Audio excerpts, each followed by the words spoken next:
اسرائیلی بمباری سے غزہ میں مزید 36 فلسطینی شہید اور 115 زخمی ہو گئے ہیں۔ فلسطینی حکام کے مطابق اسرائیلی طیاروں نے ریمل علاقے میں جمع شہریوں پر بم گرا دیے۔ برج کیمپ میں بھی اسرائیلی فوج نے ایک بار پھر آپریشن شروع کرتے ہوئے زمین اور فضا سے گولہ بارود کا آغاز کر دیا۔ 7 اکتوبر سے جاری صہیونی دہشت گردی میں 36,586 فلسطینی شہید اور 83,000 سے زائد زخمی ہو چکے ہیں۔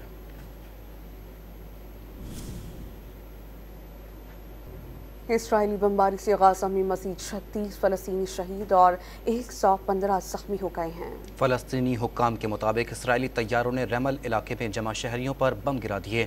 برج کیمپ میں بھی اسرائیلی فوج نے ایک بار پھر آپریشن شروع کرتے ہوئے زمین اور فضا سے گولہ بارود کا آغاز کر دیا۔ 7 اکتوبر سے جاری صہیونی دہشت گردی میں 36,586 فلسطینی شہید اور 83,000 سے زائد زخمی ہو چکے ہیں۔